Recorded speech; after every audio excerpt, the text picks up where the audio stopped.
Good morning students. Start करते हैं हम अपना नेक्स्ट यूनिट और उसका नाम है UV spectroscopy. UV spectroscopy, UV मतलब अल्ट्रा वायलेट स्पेक्ट्रोस्कोपी। तो आप लोगों ने पहले भी कभी स्पेक्ट्रोस्कोपी के बारे में पढ़ा होगा, तो आपको पता है बहुत सारे टाइप की स्पेक्ट्रोस्कोपी होती है। ठीक है, तो सबसे पहले हमारे पास आता है इसका बेसिक इंट्रोडक्शन। तो सबसे पहले हमारी जो स्पेक्ट्रोस्कोपी है उसकी शुरुआत कैसे हुई। तो आपको पता है हमारी ऑर्गेनिक केमिस्ट्री के अंदर सबसे जो इम्पोर्टेंट एक जो चीज़ बहुत इंपॉर्टेंट होती है वो क्या है, हमारी स्ट्रक्चरल डिटर्मिनेशन ऑफ कंपाउंड्स। तो कहाँ यूज करते हैं इसे, structural determination of any compound. तो अगर हमें किसी भी कंपाउंड की स्ट्रक्चर डिटर्मिनेशन करानी है तो उसके लिए पहले हमारे पास क्या करते थे, हम फिजिकल मेथड्स यूज करते थे। फिजिकल मेथड मतलब उसकी मेल्टिंग पॉइंट्स या बॉइलिंग पॉइंट, उसका रिफ्रैक्टिव इंडेक्स, ये सब देखते थे और उसके बेस पे बताते थे कि हमारे पास जो हमें गिवन कंपाउंड है या गिवन सैंपल है उसके अंदर क्या चीज़ प्रेजेंट है। ठीक है, लेकिन या फिर कुछ केमिकल मेथड्स इन्वॉल्व करते थे जिसके अंदर क्या करवाते थे, हम अपने कंपाउंड की रिएक्शन किसी के साथ करवाते थे और फिर हमें पता चलता था कि अगर ये कोई प्रोडक्ट की फॉर्मेशन कर रहा है तो शायद ये होगा, तो इसके बेस पे हम अपने कंपाउंड्स के स्ट्रक्चर को डिटरमाइन करते थे। लेकिन ये जो हमारा मेथड है ये हमारा अप्रोप्रिएट मेथड नहीं था। इससे जो हमें रिजल्ट मिलते थे वो इतने एग्जैक्ट रिजल्ट नहीं मिलते थे। तो उसके बाद हमारे पास एक नई जो टर्म डेवलप हुई, उसे क्या बोला हमने, स्पेक्ट्रोस्कोपी। इसके अंदर हम अपने कंपाउंड को किसी भी केमिकल सब्सटेंस के साथ रिएक्ट नहीं करवाते, बल्कि क्या करवाते हैं, उस सैंपल से लाइट, इलेक्ट्रोमैग्नेटिक रेज या किसी भी टाइप की लाइट या बीम ऑफ लाइट उससे पास करवाते हैं और वो फिर उस लाइट को क्या एब्जॉर्ब करता है या फिर उस लाइट को डालने से उसके अंदर क्या चेंजेस आते हैं, किस अमाउंट में लाइट को एब्जॉर्ब करता है, इसके बेस पे हम ये बताते हैं कि जो हमारा कंपाउंड है वो क्या था। तो इसे क्या बोलते हैं, स्पेक्ट्रोस्कोपिक टेक्निक। तो इसके अंदर क्या करते हैं, स्ट्रक्चर डिटरमाइन करते हैं, डिटरमाइन स्ट्रक्चर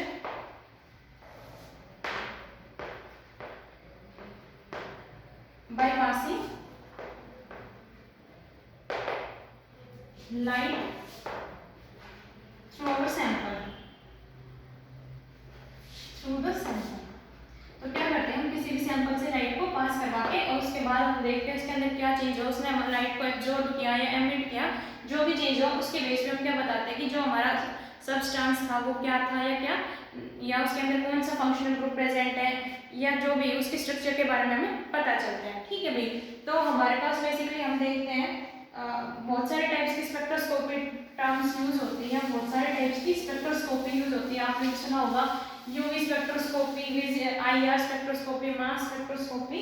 तो क्या होता है, हमारे पास बहुत सारे स्पेक्ट्रोस्कोपी मेथड होते हैं। उसके अंदर जो हमारी यूवी जो हमारी मेन है मास स्पेक्ट्रोस्कोपी। तो मास हमें क्या बताती है, about the molecular mass of that compound या that sample, molecular mass of sample. तो ऐसे क्या करता है, और ऐसे ही हमारी जो यूवी और विजिबल है, यूवी या आईआर है, UV visible, IR, infrared spectroscopy, ये हमें क्या बताती है, functional group present in the sample। और उसके बाद एनएमआर क्या होती है, nuclear magnetic resonance. NMR spectroscopy हमें क्या बताती है फर्दर उसके बारे में कि जो हमारा फंक्शनल ग्रुप है वो कौन सी पोजीशंस पे लगे हैं, सिस ट्रांस है, या मतलब उसकी स्टीरियोकेमिस्ट्री के बारे में भी एक्सप्लेन कर देती है। तो एनएमआर क्या करती है, उनके जो फंक्शनल ग्रुप है उनके बारे में इसने बताया, उनको फर्दर क्लैरिफाई कर देते हैं कि यही फंक्शनल ग्रुप है, और इसके अलावा स्टीरियोकेमिस्ट्री के बारे में भी बताती है। तो इन स्पेक्ट्रोस्कोपिक टर्म्स को हम यूज करके क्या करते हैं, अपने कंपाउंड के स्ट्रक्चर को डिटरमाइन करते हैं। ठीक है, तो ये थी हमारी स्पेक्ट्रोस्कोपी कहाँ से आई। उसके बाद हम अपने फिजिकल मेथड से या केमिकल मेथड से उनसे हमारी जो भी स्पेक्ट्रोस्कोपी टेक्निक होती है वो हमारी उनसे बेटर क्यों है। तो उसके लिए देखो पॉइंट्स, या फिर हम कह सकते हैं एडवांटेज ऑफ स्पेक्ट्रोस्कोपी। तो हमारा फर्स्ट टॉपिक है एडवांटेज ऑफ स्पेक्ट्रोस्कोपी।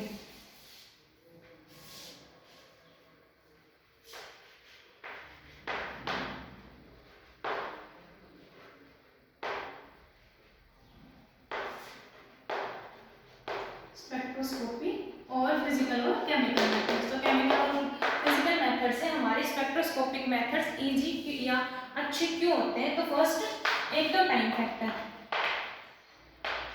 जो हमारे स्पेक्ट्रोस्कोपिक टर्म्स मेथड्स होते हैं उनमें टाइम हमारा बहुत कम मिलता है और रिजल्ट हमारा क्या मिलता है?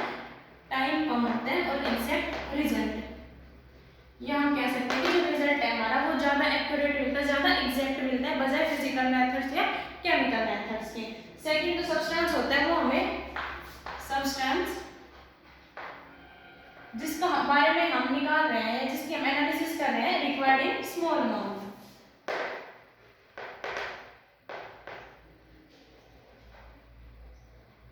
आप कोई फिजिकल मेथड लो, मेल्टिंग पॉइंट, बॉइलिंग पॉइंट निकालो, उसमें तो इतना ज़्यादा यूज भी नहीं करते, लेकिन उससे हम कंफर्मली नहीं बता सकते क्योंकि एक से ज़्यादा हमारे सब्सटेंसेस जिनका मेल्टिंग पॉइंट इस टाइप से कुछ सेम हो सकता है। केमिकल मेथड करते हो, आप कोई भी केमिकल रिएक्शन करते हो या फिर आप नॉर्मल डिटेक्शन करते हो, आप लोगों ने लैब के अंदर भी किया होगा, तो उसके अंदर एक के लिए बहुत सारे टेस्ट लगाने होते हैं, तो हमें जो हमारा सब्सटेंस यूज करते हो वो बहुत ही ज़्यादा अमाउंट में यूज करना पड़ता है। लेकिन स्पेक्ट्रोस्कोपिक टर्म्स के अंदर नॉर्मली 1 ग्राम से ज़्यादा यूज नहीं होता, तो जो हमारा सब्सटेंस है वो बहुत ही कम अमाउंट में रिक्वायर होता है। उसके बाद अगर हम कोई केमिकल रिएक्शन है, तो अगर हमारे बीच में कोई रिएक्शन के ड्यूरिंग रिएक्टेंट से प्रोडक्ट बन रहे हैं, उसके बीच में कोई इंटरमीडिएट की मान लो फॉर्मेशन हो रही है, आई इंटरमीडिएट, उसके बाद प्रोडक्ट बन रहा है। अब अगर इंटरमीडिएट की फॉर्मेशन हो रही है तो क्या होता है, कुछ इंटरमीडिएट्स का टाइम बहुत छोटा होता है, या फिर कह सकते हैं हम शॉर्ट लाइव्ड इंटरमीडिएट्स। अगर उनका जो है हाफ टाइम बहुत कम है, तो हम क्या करते हैं, क्या होता है कि हमारा जो इंटरमीडिएट है हम उसे डिटेक्ट नहीं कर पाते हैं, तो जो हमारी स्पेक्ट्रोस्कोपिक टर्म्स हैं वो इवन शॉर्ट लाइव्ड इंटरमीडिएट्स को भी डिटेक्ट कर सकती है। तो क्या रहेगा next point, can detect short lived intermediate also.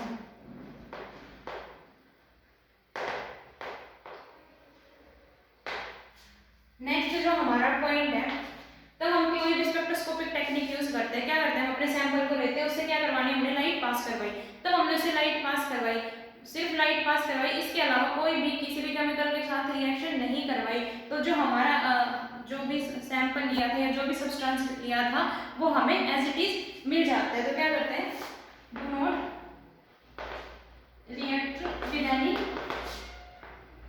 Substance, hence जो sample can be recovered unchanged. तो जो हमारा सब्सटेंस है वो हमें एज इट इज इसके अंदर मिल जाएगा। उसके बाद इसके अंदर क्या हो सकते हैं भाई, हमारी कॉन्टिन्यूस एनालिसिस भी हो सकती है। जैसे हमें काइनेटिक्स वाले एक्सपेरिमेंट करते हैं तो एक रिएक्शन को बार बार करनी होती है, तो इसके अंदर continuous analysis is also possible. तो अभी हो जाएगा कॉन्टिन्यूस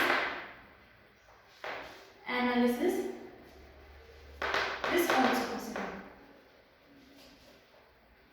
तो ये थे हमारे एडवांटेज स्पेक्ट्रोस्कोपिक मेथड्स के। फर्स्ट, हमारा टाइम कम मिलता है, एग्जैक्ट रिजल्ट मिलता है या रिलायबल रिजल्ट मिलते हैं। और क्या होता है, कॉन्टिन्यूस एनालिसिस आल्सो पॉसिबल, मतलब कॉन्टिन्यूसली एनालिसिस कर सकते हैं, तो आपके काइनेटिक्स वाले एक्सपेरिमेंट आप इजीली से कर सकते हो। सब्सटेंस होता है थर्ड पॉइंट, सब्सटेंस हमें बहुत कम अमाउंट में जरूरत होती है। जो फोर्थ शॉर्ट लाइव्ड इंटरमीडिएट्स है उनके बारे में भी हम उनके बारे में डिटेक्शन कर सकते हैं। और लास्ट पॉइंट कि जो हमारा सब्सटेंस है वो इजीली रिकवर हो सकता है और उसे हम दोबारा से यूज कर सकते हैं क्योंकि किसी भी केमिकल के साथ इसकी रिएक्शन नहीं हुई है। ठीक है भाई, तो ये थी हमारी स्पेक्ट्रोस्कोपी की एडवांटेज। आगे हम पढ़ेंगे हमारे पास कि अब हम क्या देख रहे थे कि हमारे पास क्या डालते हैं, हम इसके अंदर लाइट डालते हैं। तो जनरली जो लाइट क्या पढ़ा था कि स्पेक्ट्रोस्कोपिक्स के अंदर लाइट डाल के फिर हम उसको नोट करते हैं वैल्यू को। तो जनरली अब वो क्या, कौन सी वैल्यू होगी, एब्जॉर्प्शन होगी, एमिशन होगी, वो डिपेंड करता है स्पेक्ट्रोस्कोपी कौन सी है, स्पेक्ट्रोस्कोपी कौन सी यूज की है। तो इसके अंदर अब हम देखेंगे इलेक्ट्रोमैग्नेटिक रेडिएशंस क्या होती है। तो अगला पॉइंट है हमारा इलेक्ट्रोमैग्नेटिक स्पेक्ट्रम या स्पेक्ट्रोस्कोपिक स्टडीज।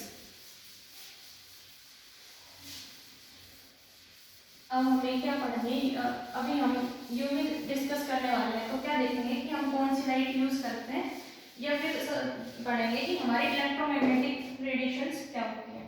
तो सबसे पहले हमारे पास टर्म आई इलेक्ट्रो मैग्नेटिक रेडिएशंस।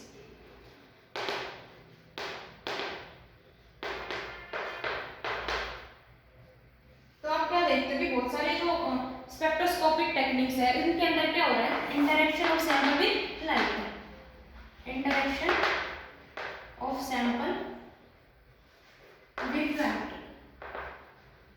नहीं पढ़े हमने कि अब लाइट के साथ उसका इंटरेक्शन हो रहा है, तो वो लाइट किसी भी टाइप की हो सकती है, इलेक्ट्रोमैग्नेटिक लाइट हो सकती है, इलेक्ट्रोमैग्नेटिक रेडिएशन हो सकती है, या कोई भी लाइट हो सकती है। और आपको ये भी पता है कि लाइट के हमारे पास ड्यूल नेचर होता है, तो ड्यूल नेचर ऑफ लाइट होता है कि वेव की तरह भी बिहेव करती है और पार्टिकल्स की भी तरह भी बिहेव करती है। तो हम क्या पढ़ेंगे, हमारी इलेक्ट्रोमैग्नेटिक रेडिएशंस क्या होती है। भाई आपको स्पेक्ट्रोस्कोपिक टर्म्स के अंदर क्या कर रहा है, लाइट को डाल रहे हो, लाइट आपकी ड्यूल नेचर बिहेव करती है, वेव्स की तरह भी एक्ट करती है, या और पार्टिकल नेचर भी होता है। तो हमें क्या पढ़ना है, हमारी इलेक्ट्रोमैग्नेटिक रेडिएशंस के बारे में। तो इलेक्ट्रोमैग्नेटिक रेडिएशंस क्या होती हैं, जिसके अंदर नाम से पता चल रहा है अभी इलेक्ट्रो और मैग्नेटिक। इलेक्ट्रो मतलब इलेक्ट्रिसिटी या इलेक्ट्रिक फील्ड, और मैग्नेटिक मतलब मैग्नेटिक फील्ड। तो जिन रेडिएशंस के अंदर इलेक्ट्रिक फील्ड भी हो जिनका, और मैग्नेटिक फील्ड भी हो, और आपको पता है इलेक्ट्रिक फील्ड और मैग्नेटिक फील्ड हमेशा एक दूसरे के क्या होते हैं, परपेंडिकुलर। तो जिस इलेक्ट्रोमैग्नेटिक रेडिएशंस कौन सी होती है, जिनके अंदर इलेक्ट्रिक फील्ड और मैग्नेटिक फील्ड एक दूसरे के परपेंडिकुलर हो, so those radiation which have perpendicular electric field, electric and magnetic field,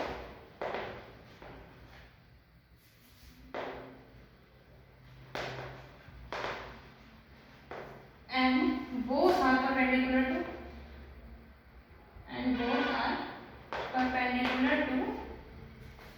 direction of light. तो जो हमारा इलेक्ट्रिक फील्ड, मैग्नेटिक फील्ड और जो हमारी लाइट की डायरेक्शन है, तीनों कैसी होनी चाहिए, परपेंडिकुलर आपस में। तो ये होते हैं हमारे इलेक्ट्रोमैग्नेटिक रेडिएशंस। अब कुछ कैरेक्टरिस्टिक्स पढ़ेंगे इलेक्ट्रोमैग्नेटिक रेडिएशंस की।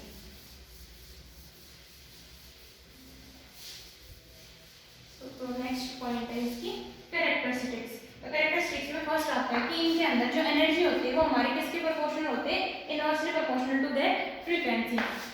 जो हमारी energy of electromagnetic radiation are is inversely proportional to frequency of light. तो इनकी जो एनर्जी है वो लाइट की फ्रीक्वेंसी के क्या होगी, इनवर्सली प्रोपोर्शनल। उसके बाद इनको दिस EMR या फिर EMR does not require any physical or chemical medium, does not require any medium।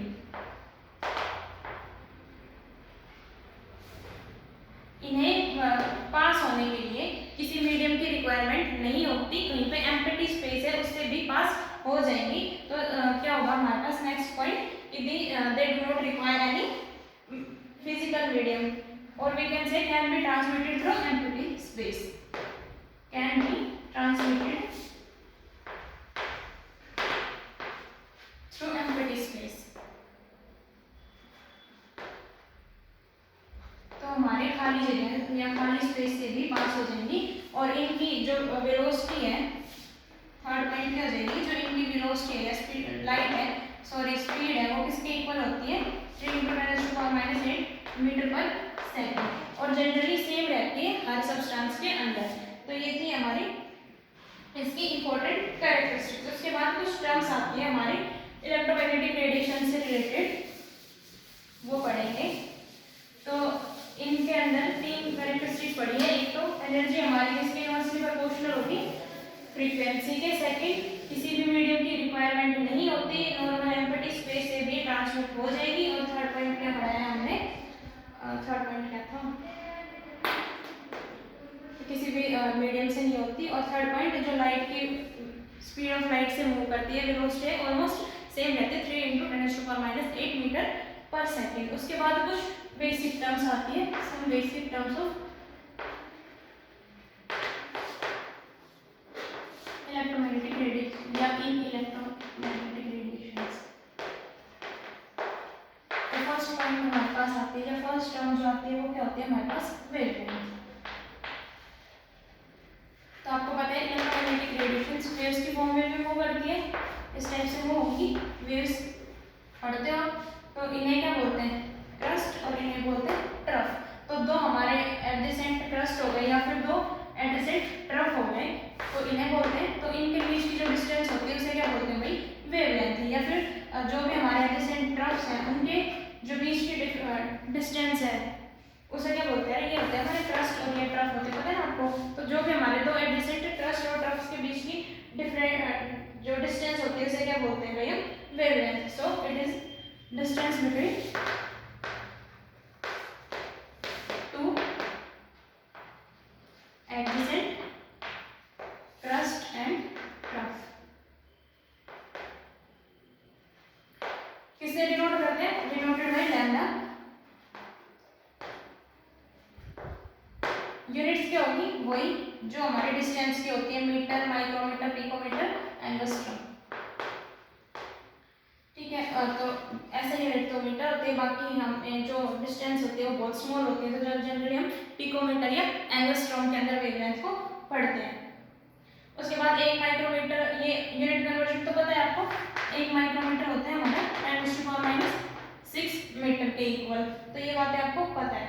उसके बाद आते हैं हमारे पास next term, frequency.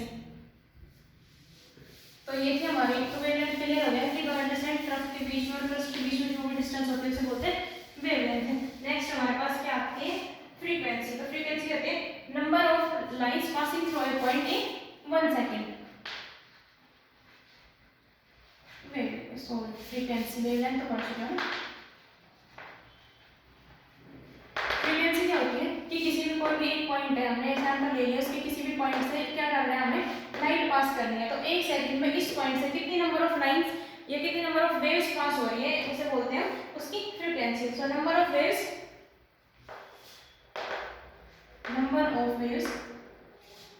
which can pass through a point, which can pass through a point in 1 second. तो एक second के अंदर जितने नंबर ऑफ वेव्स पास हो रही है उसे क्या बोलते हैं, उसकी फ्रीक्वेंसी। फ्रीक्वेंसी को किससे डिनोट करते हैं आपको भी पता है, म्यू से डिनोट करते हैं।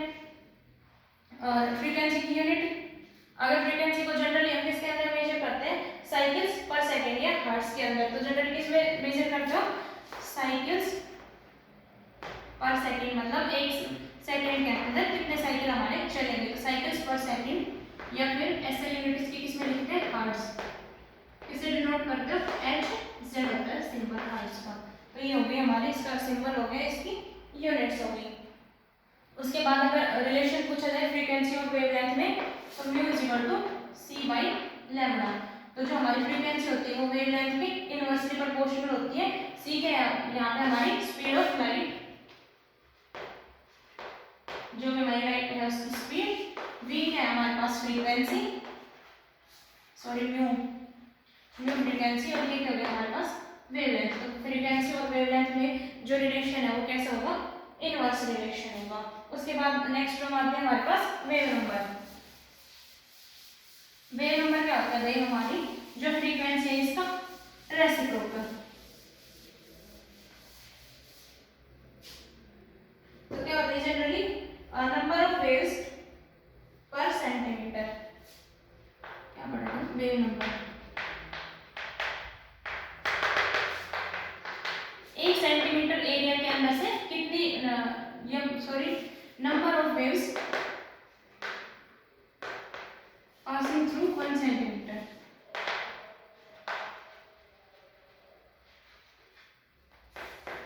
तो एक सेंटीमीटर एरिया से जितने नंबर ऑफ वेव हमारे पास होगी उसे क्या बोलते हैं, उसका वेव नंबर, या हम क्या कह सकते हैं रेसिप्रोकल ऑफ फ्रीक्वेंसी।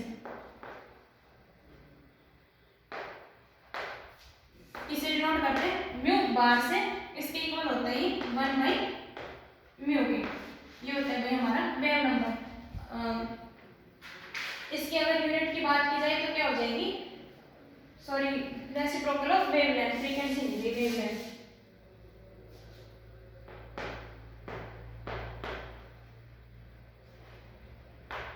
तो क्या होता है वेव नंबर हमारा वेवलेंथ का रेसिप्रोकल 1 बाई लैम्डा। तो जो लैम्डा है इसकी यूनिट्स क्या थी मीटर, तो म्यू बार की या फिर वेव नंबर इसकी जो यूनिट्स है वो क्या हो जाएंगी मीटर इनवर्स। ठीक है, या फिर जो भी एंगस्ट्रॉम वगैरह जिसमें भी लिया है तो इसकी इनवर्स हो जाएगी इसकी यूनिट। ऐसे सिस्टम में यूनिट क्या होगी इसकी मीटर इनवर्स। उसके बाद आते हैं हमारे पास एनर्जी ऑफ इलेक्ट्रोमैग्नेटिक रेडिएशंस। तो बेसिक टर्म्स हमने पढ़ी है, उसी में आते हैं। उसके बाद नेक्स्ट टर्म आती है हमारे पास एनर्जी ऑफ इलेक्ट्रोमैग्नेटिक रेडिएशन। तो किसी भी एनर्जी की जो कोई भी एनर्जी है इलेक्ट्रोमैग्नेटिक एनर्जी EMR, तो जो इलेक्ट्रोमैग्नेटिक रेडिएशंस की एनर्जी है वो क्या मिलती है हमें डिस्क्रीट यूनिट्स में मिलती है। किसमें मिलती है भाई डिस्क्रीट यूनिट, डिस्क्रीट यूनिट्स।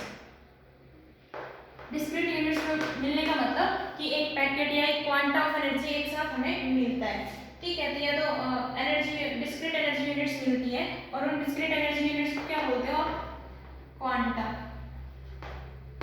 ठीक है, तो जो भी हमारी एनर्जी है इलेक्ट्रोमैग्नेटिक रेडिएशंस की वो डिस्क्रीट एनर्जी यूनिट्स के अंदर मिलेगी और ये किसके डायरेक्टली प्रोपोर्शनल होते हैं भाई हमारी फ्रीक्वेंसी के। तो जो एनर्जी होती है किसके डायरेक्टली प्रोपोर्शनल होते हैं हमारी फ्रीक्वेंसी की। प्रोपोर्शनलिटी साइन हटाने के लिए h यूज करते हैं। इस h को क्या बोलते हैं प्लैंक्स कांस्टेंट, पता है सभी को, फिजिक्स में बहुत पढ़ा है। उसके बाद अगर इसे क्या लिख सकते हो, जो हमारी फ्रीक्वेंसी है उसे क्या लिख सकते हैं 1 बाई c बाई लैम्डा। ये था हमारी एनर्जी, तो यहाँ से पुट कर दो वैल्यू, तो E इक्वल टू h, इसकी जगह c बाई लैम्डा, तो E equal to fc by lambda. तो अगर आपसे रिलेशन पूछा जाए एनर्जी और फ्रीक्वेंसी में तो डायरेक्टली प्रोपोर्शनल, एनर्जी और वेवलेंथ में इनवर्सली प्रोपोर्शनल। तो ये हमारी एनर्जी एनर्जी h हमारा क्या है यहाँ पे प्लैंक्स कांस्टेंट, पता है प्लैंक्स कांस्टेंट की वैल्यू 6.625 × 10⁻³ जूल सेकंड। तो ये थे हमारे कुछ बेसिक टर्म्स। नेक्स्ट वीडियो में हम पढ़ेंगे इलेक्ट्रोमैग्नेटिक स्पेक्ट्रम।